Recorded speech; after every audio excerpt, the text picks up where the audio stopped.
दोस्तों, तो हमारा जो चैप्टर है अब चैप्टर नंबर 12 है। उसके बाद एक सिर्फ लास्ट चैप्टर रह रहा है, ठीक है ना।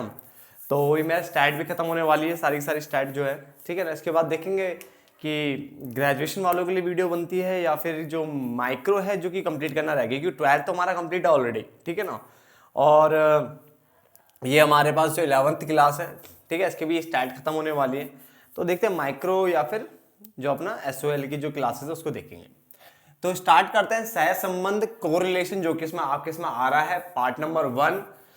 काफी आसान सा और छोटा सा चैप्टर है, कुछ खास ऐसा है नहीं इसमें, ठीक है ना। मैं इसमें दोबारा बता दूं एक चीज कि जो रूट वाले जो क्वेश्चन होंगे, क्वेश्चन मैं करा दूंगा, बट जो रूट कैलकुलेशन है वो ये मान के चलता हूं कि आपको आता होगा, ठीक है। ऐसे मानता ही हूं, मुझे पता है किसको कितना आता है वैसे तो, बट फिर भी अपनी तरफ से रहेगा कि मैं मान के चलता हूं अभी आपको आता। अगर नहीं भी आता तो मैंने कहा था आपको एक सेपरेट क्लास में रूट की दूंगा, बट कब, जब मेरा इंडेक्स वाला चैप्टर है, इसके बाद एक और चैप्टर है छोटा सा, उसको भी खत्म कर दूं, देन उसके बाद मैं आपको रूट की प्रॉपर एक क्लास दूंगा जिसमें आपको मैं रूट निकालना सिखाऊंगा कि रूट निकालते कैसे।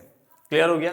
तो रूट की क्लास भी मैं देने वाला हूं, तो स्टार्ट कर लेते हैं फटाफट से। इस चैप्टर को भी खत्म करना हमें कम से कम पार्ट में खत्म करेंगे क्योंकि छोटा चैप्टर है, ठीक है ना।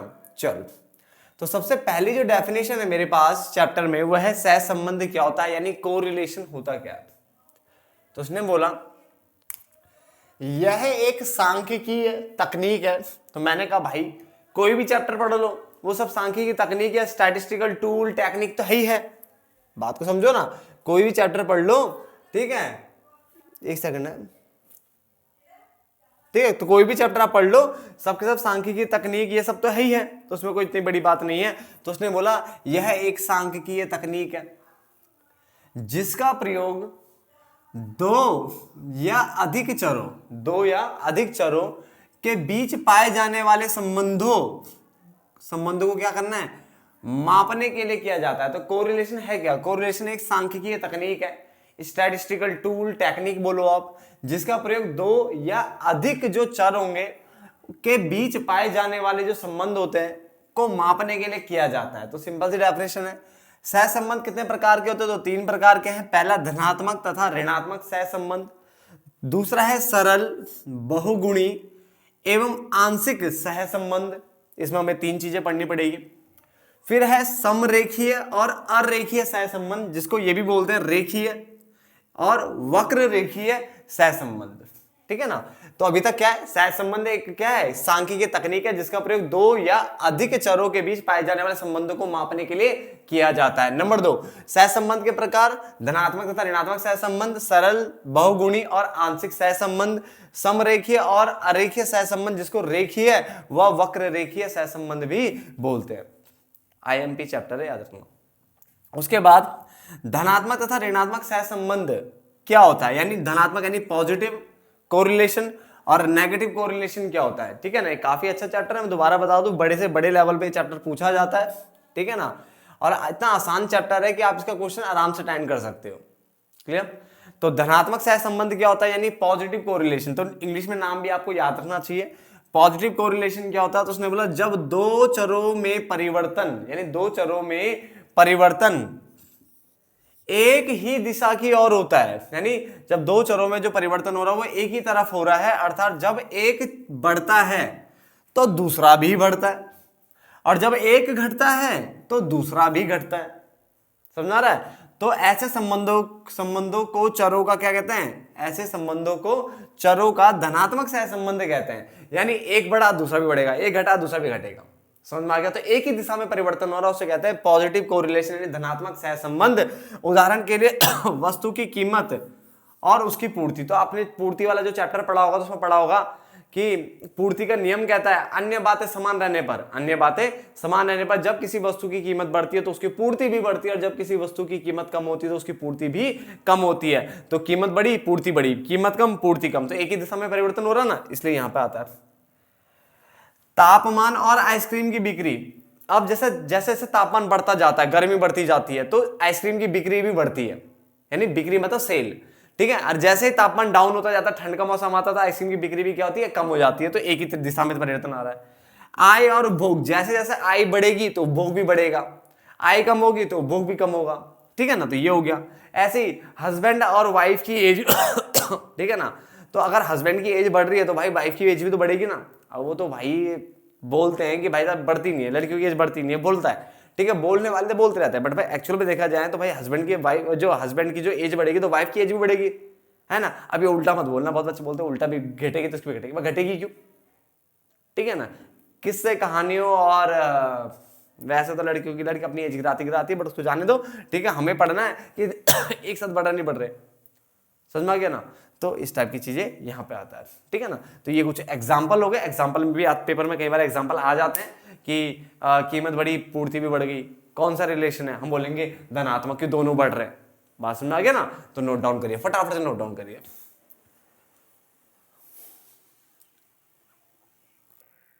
तो आगे देखिए, ऋणात्मक यानी जिसे हम विपरीत सहसंबंध भी बोलते हैं।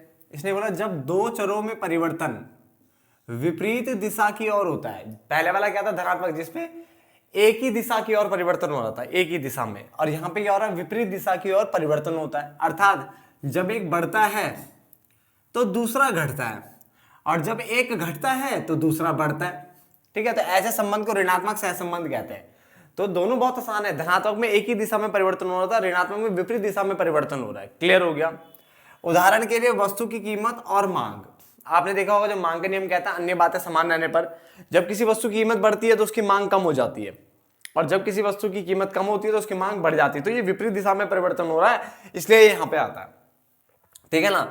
तापमान में परिवर्तन और ऊनी वस्त्रों की मांग, जैसे मान लो तापमान बढ़ रहा है, गर्मी बढ़ रही है, तो ऊनी वस्त्र पहनता कौन है भाई, तो उसकी मांग कम हो जाती है। और जैसे तापमान डाउन हो जाता है, ठंड आती है, तो ऊनी कपड़े पहनना स्टार्ट हो जाते हैं। तो ये देखो ये उल्टा जा रहा है, जब ये तापमान गिर रहा है तो ऊनी वस्त्र बढ़ रहे हैं की मांग बढ़ रही है, और तापमान बढ़ रहा है तो ऊनी वस्त्र की मांग घट रही है। तो ये विपरीत दिशा में परिवर्तन को दिखा रहा है। क्लियर है। जैसे हमने पहले वाले में जो एग्जाम्पल लिए तो क्या लिए थे, अब धनात्मक में, धनात्मक लिया था हमने वस्तु की कीमत और पूर्ति, धनात्मक संबंध होता है, ठीक है। पति पत्नी जो होते हैं, हस्बैंड वाइफ, उनकी जो आयु होती है वो, तो आयु दोनों की भाई बढ़ेगी ना, पति की आयु बढ़ेगी तो पत्नी की भी बढ़ेगी। उसके अलावा हमने और एग्जांपल ले लिया, जो तापमान में वृद्धि होगी तो जो आइसक्रीम है उसकी सेल भी बढ़ेगी, तापमान कम होगा तो आइसक्रीम की सेल भी घटेगी। ऐसा कुछ हमने वहां पे लिया, और ऐसे ही हमने यहाँ पे फिर एग्जांपल मांग का लिया और ऊनी वस्त्र और तापमान का लिया। समझ में आ गया, कोई दिक्कत तो नहीं। चलो, तो पहला हमारा पॉइंट खत्म होता है। क्लियर। अब आगे बढ़ते हैं, हमारे पास दूसरा जो है वो है सरल, बहुगुणी और आंशिक सहसंबंध। सरल मतलब होता है सिंपल, बहुगुणी मतलब होता है मल्टीपल, और आंशिक मतलब होता है जहां पे पार्शियल कोरिलेशन होगा, भेदभाव होगा, ठीक है। तो सिंपल, मल्टीपल और पार्शियल कोरिलेशन, अब ये पढ़ने में समझ में आ रहा है धीरे धीरे। चलो, तो उसने बोला सरल सहसंबंध क्या होता है, तो उसने बोला जब केवल दो चरों, क्या लिखा हुआ है, सिर्फ दो चरों के बीच सहसंबंध का अध्ययन किया जाता है तो उसे सरल सहसंबंध कहते हैं। यानी जिसमें सिर्फ दो चरों के बीच में क्या करेंगे, अब सहसंबंध का अध्ययन करेंगे। क्लियर हो गया। तो उसको कहते हैं सरल सहसंबंध। जैसे आय व्यय, कीमत मांग, कीमत और पूर्ति, लंबाई और भार, तो हर जगह दो दो के बीच में, कीमत और पूर्ति तो एक और दो इनके बीच में हो रहा है, या फिर कीमत और मांग तो एक और दो, लंबाई भार एक दो, तो मतलब दो चरों के बीच में संबंधों का अध्ययन हो रहा है तो उसको बोलते हैं सरल सहसंबंध। क्लियर है। बट वहीं पे बहुगुणी सहसंबंध आता है। बहुगुणी होता है जब, अब देखो दो यहां कवर हो गए तो दो से ज्यादा, तो उसको बोलेंगे हम तीन या तीन से अधिक, क्योंकि दो तो यहां कवर हो गए ना, तो दो से अधिक लेने पड़ेंगे, ठीक है ना। तो आप ये भी बोल सकते हो जब दो से अधिक चरों के बीच में क्या है, सहसंबंध का अध्ययन किया था, दो से अधिक, दो नहीं लेना कि दो तो ऊपर वाले में आ गया, तो दो से अधिक, तो दो से अधिक को हम ये भी तो लिख सकते हैं तीन या तीन से अधिक, ऐसे बोल लो, बात तो एक ही हो रही है। देखो दो से अधिक, इसका मतलब भी क्या है, दो को छोड़ के अब 3 4 5 6 7 ऐसे आएंगे, तो ऐसे लिख लो ना, तीन या तीन से अधिक चरों के बीच एक साथ संबंध का जब अध्ययन किया जाता है तो उसे क्या कहते हैं, बहुगुणी सहसंबंध।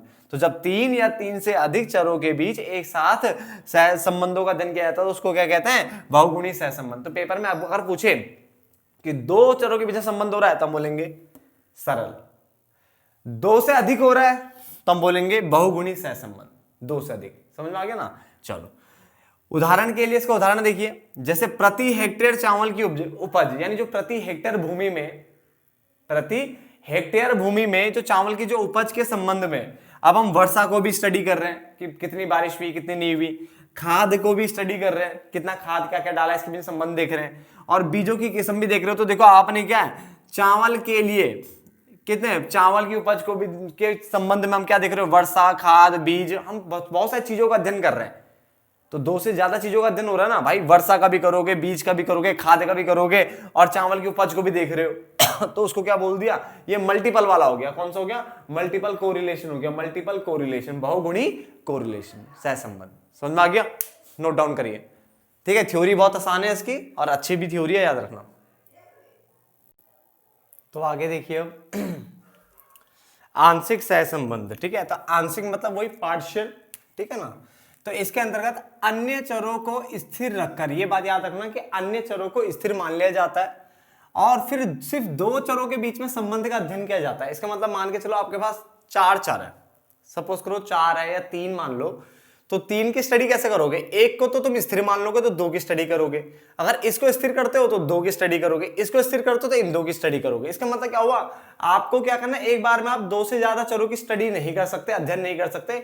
आपको क्या करना पड़ेगा, अन्य चरों को पहले स्थिर मानना पड़ेगा और सिर्फ 2 चरों के बीच में अध्ययन कर सकते हो। तो इसका मतलब एक तरह से पार्शियलिटी नहीं हो गई, ये भेदभाव नहीं हो गया। तो इसलिए इसको क्या कहते हैं, आंशिक सहसंबंध कहते हैं, क्योंकि इसमें आप कुछ को तो स्थिर रखते हो और कुछ का क्या करते हो, स्टडी करते हो। जैसे प्रति हेक्टेयर चावल की उपज बहुत से कारकों जैसे वर्षा, खाद और बीजों की किस्म आदि पर निर्भर करती है।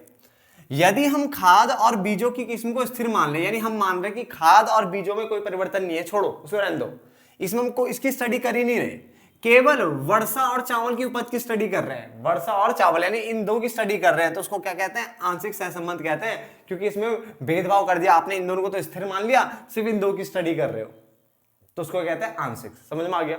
चलो, समरेखीय और अरेखीय सहसंबंध किसे कहते हैं, समरेखीय और अरेखीय, जिसको रेखीय व वक्र रेखीय भी बोलते हैं, रेखीय एवं वक्र रेखीय सहसंबंध भी हो गया। जैसे लीनियर, इसको लीनियर कहते हैं, समरेखीय को या रेखीय को लीनियर बोलते हैं, और अरेखीय या वक्र रेखीय को क्या कहते हैं, नॉन लीनियर। क्या कहते हैं, नॉन लीनियर कहते हैं। और नॉन लीनियर का एक नाम और है कर्विलीनियर। ठीक है, तो ये भी आप याद रखोगे, कर्विलीनियर भी बोलते हैं इसको, ठीक है ना, कोरिलेशन। तो linear and non linear correlation क्या होता है, ठीक है ना। तो उसने बोला समरेखीय सहसंबंध की बात करते हैं, यानी लीनियर कोरिलेशन की बात करते हैं, तो जब 2 चरों में स्थायी रूप, क्या लिखा है, स्थायी मतलब फिक्स्ड, स्थिर रूप से समान अनुपात में परिवर्तन होता है। यानी यहां पे जो है ना, जो अनुपात होगा, जो रेशियो होगा, बिल्कुल सेम होगा, 5, 10, 15, 20, 10, 20, 30, तो गैप सेम दिखेगा। तो उसने बोला जब 2 चरों में स्थायी रूप से समान अनुपात में, जो रेशियो है वो समान रहेगा, समान अनुपात में परिवर्तन होता है, तो उसको समरेखीय सहसंबंध कहते हैं। और जब इसको आप ग्राफ पेपर पे दिखाओगे तो ये बिल्कुल एक सीधी रेखा बनेगी, क्योंकि बिल्कुल रेशियो बिल्कुल सेम है, तो सीधी रेखा तो बनती है। अगर इसको ग्राफ पे अगर आप प्लॉट करोगे ना, अंकित करोगे तब। बट अरेखीय क्या होता है, जिसमें रेखा बनेगी ही नहीं, वक्र बनेगा, उल्टा सीधा कुछ भी करो बनेगा, बट सीधी रेखा नहीं बनेगी। तो उसने बोला जब 2 चरों में परिवर्तन का जो अनुपात होगा वो अस्थायी होता है। अस्थायी मतलब हो गया, यहाँ पे समान था तो ये असमान होगा। अस्थायी मतलब असमान अनुपात में परिवर्तन हो रहा है। क्या हो रहा है, असमान अनुपात में परिवर्तन हो रहा है, तो उसे अरेखीय सहसंबंध कहा जाता है। और इस सहसंबंध को सरल रेखा रूप में व्यक्त नहीं कर सकते, सरल रेखा के रूप में व्यक्त हो ही नहीं सकता। ये कर्व की फॉर्म होगा, कभी टेढ़ा मेढ़ा जो भी बनेगा, मगर सरल सीधी रेखा आपको नहीं बनेगी इस वाले में, बट ऊपर वाले में बन जाएगी। समझ में आ गया, थ्योरी बहुत आसान सी लग रही है ना, ठीक है ना। चलो पर नोट डाउन तो करना है, ठीक है ना। हम थ्योरी भी नहीं छोड़ेंगे ना हम न्यूमेरिकल छोड़ेंगे, करवाना आपको सब कुछ है। फटाफट से नोट डाउन करिए इसको, फटाफट से नोट डाउन कर लीजिए। चलो आप वीडियो पॉज कर लीजिए, ठीक है ना। वैसे आप बहुत ज्यादा होशियार हो सारे, ठीक है। वीडियो पॉज करके फटाफट से नोट डाउन करिए, मैं इसे मिटा देता हूं। तो ध्यान से देखिए, अब हम क्या करेंगे, सबसे पहले देखो मैंने क्या बताया, अभी जो आपने पढ़े वो मेरे साथ पढ़े आपने सहसंबंध के प्रकार। तो अगर आपसे कोई पूछेगा दिशा के अकॉर्डिंग, यानी सेम डायरेक्शन में जा रहे हैं या विपरीत डायरेक्शन में जा रहे हैं, तो उसके अनुसार कौन होता है, धनात्मक और ऋणात्मक होता है, याद रखना, ठीक है ना। फिर आपसे कोई पूछेगा नहीं अनुपात के आधार पर बताओ, तो अनुपात के आधार पर रेखीय, ठीक है ना, या दूसरा कौन सा था, अरेखीय। तो रेखीय अरेखीय अनुपात के हिसाब से होते हैं। दोबारा बोल रहा हूं, दिशा के अकॉर्डिंग बोलेगा तो धनात्मक और ऋणात्मक सहसंबंध, अनुपात के अकॉर्डिंग बोलेगा तो रेखीय और अरेखीय सहसंबंध, बट अगर वो बोलेगा संख्या के आधार पर, है ना, 2, 3, 4 समथिंग दिस दैट, तो बोलते उसके में सरल सहसंबंध आ सकता है, बहुगुणी सहसंबंध आ सकता है और आंशिक सहसंबंध आ सकता है। तो याद रखनी ये चीजें, दिशा यानी धनात्मक ऋणात्मक, बोलेगा अनुपात यानी रेखीय अरेखीय, और परिवर्तन अगर है किसके अकॉर्डिंग, संख्या के आधार पर, तो सरल, बहुगुणी और आंशिक सहसंबंध के बारे में बोलता हो। क्लियर है? तो ये चीज आपको याद रखनी है। आप चाहे तो लिख भी सकते हो जो मैंने बोला, आप चाहे तो दोबारा से उसको बैक कर लीजिए वीडियो को और दोबारा सुन लीजिए और उसको लिख लीजिए चाहे तो, ठीक है ना, ये याद रखना चाहिए। अब देखो हमारे पास है सहसंबंध की श्रेणियां यानी degrees of correlation, degrees of correlation. तो सबसे पहले बात करें तो मात्रा या परिमाण यानी डिग्री बोलते हैं एक तरीके से, डिग्री। तो परफेक्ट कब होता है, परफेक्ट कोरिलेशन कब बोलते हैं, यानी पूर्ण कोरिलेशन। फिर आता है हाई कोरिलेशन यानी उच्च कोरिलेशन, फिर आता है मध्यम कोरिलेशन, फिर आता है न्यून यानी निम्न सहसंबंध यानी कोरिलेशन, और फिर आता है शून्य यानी अनुपस्थिति यानी जब होता ही नहीं है, जब कोई भी कोरिलेशन होता ही नहीं है। तो उसने बोला परफेक्ट कोरिलेशन का पूछा जाता है, तो एकदम याद रखना, आ जाता पेपर में, ठीक है। तो जब आपका आंसर +1 आएगा, यानी जब +1 होता है तो उसको कहते हैं परफेक्ट धन यानी पूर्ण धनात्मक सहसंबंध। पेपर में आएगा पूर्ण धनात्मक सहसंबंध कौन सा होता है, तो पूर्ण धनात्मक सहसंबंध वो होता है जब आपका +1 आएगा। पूर्ण ऋणात्मक सहसंबंध कब आएगा, जब -1 आएगा। समझ में आ गया? उसके बाद उच्च धनात्मक सहसंबंध, उच्च धनात्मक सहसंबंध किसको कहते हैं, जब आपका जो आंसर आएगा, जो सहसंबंध आएगा, जो कहां तक आएगा, 0.075 से प्लस का है, ठीक है, 1 के बीच में, क्योंकि 1 आएगा प्लस माइनस में तो ऊपर चले गए, फिर 1 तक 0.75 से लेकर के 1 तक आता है प्लस में तो धनात्मक माना, उच्च धनात्मक माना जाता है, और अगर माइनस में है तो उच्च ही ऋणात्मक माना जाता है। फिर मध्यम यानी मॉडरेट का माना जाता है, तो मध्यम धनात्मक सहसंबंध उसे कहते हैं जब 0.25 से, अब कहां पहुंच गए हम, 0.75 तक आ गए। पहले था 1, फिर 0.75 से 1, फिर 0.25 से 0.75, ठीक है ना, यहां माइनस लग जाएगा बस, ठीक है ना। फिर न्यून यानी निम्न धनात्मक सहसंबंध कौन सा होता है, जब 0 से 0.25 की, अब यहां पे आ गए हम, है ना, तो ये वाला होता है। 0 के आगे प्लस माइनस मत लगा देना, क्योंकि बहुत सारे जो ज्ञानी लोग हैं ना, वो 0 के आगे प्लस माइनस लगा, जबकि नहीं, 0 बेटा, 0 के आगे कुछ ना तो प्लस लगता है ना ही माइनस लगता है, ये पढ़ाया गया है मैथ में, अच्छे से पढ़ाया गया आप सबको, ठीक है ना। तो ये हो गया। फिर शून्य यानी अनुपस्थिति, यानी जब आपका 0 या एब्सेंस होता है तो उस केस में 0 यानी यहाँ पे नो कोरिलेशन, नो कोरिलेशन। तो कैसे याद रखोगे, +1 पूर्ण धनात्मक सहसंबंध, -1 पूर्ण ऋणात्मक सहसंबंध, फिर 0.75 से 1 के बीच में, इसके बीचों बीच। तो अगर हम देखते हैं तो उच्च धनात्मक सहसंबंध, माइनस लगा देंगे वहां जाएगा। फिर मध्यम कब आएगा, 0.25 से 0.75 तक जाना, अब इसके बीच में। और न्यून यानी निम्न कब आएगा, जब 0 से 0.25 जाएगा। और शून्य यानी अनुपस्थिति कब होगी, जब 0 हो जाएगा। क्लियर है? तो ये टेबल याद कर लीजिए, ठीक है ना, आसान से टेबल है। और इससे एक चीज आपको याद रखना है कि कोरिलेशन का आंसर कभी भी 1 से ज्यादा नहीं हो सकता। इसका मतलब देख लो, जो डिग्रीज के हिसाब से बन रहा है वो 1 मैक्सिमम है, ठीक है ना। तो 1 से ज्यादा तो कभी आंसर आ ही नहीं सकता। अगर आपका कोरिलेशन का आंसर सॉल्व करते वक्त अगर 1 से ज्यादा आ गया ना, समझ लो आप वहीं पे गलत हो। समझ में आ गया ना? तो 1 से अंदर अंदर 1 या उससे कम ही आएगा आंसर। समझ आ गया ना? तो उसको नोट डाउन करिए, ठीक है। इस पार्ट को मैं यही खत्म कर देता हूँ, मिलते हैं पार्ट नंबर 2 में, ठीक है, जहां से इसके मेथड स्टार्ट हो जाएंगे। 3 ही मेथड है, ज्यादा कुछ खास नहीं है, ठीक है ना। तो अगर आपको वीडियो पसंद आ रही है तो प्लीज लाइक शेयर करना ना भूलें, और जिन्होंने सब्सक्राइब नहीं किया प्लीज कर लो यार, 12वां चैप्टर निपटाया मैंने आपके लिए, ठीक है ना। तो प्लीज कर लीजिए, सब्सक्राइब भी करिए चैनल को, ठीक है ना, अपने ज्यादा से ज्यादा दोस्तों को शेयर करो, ठीक ना। चलो तो मिलते हैं पार्ट नंबर 2 में, तब तक के लिए धन्यवाद दोस्तों।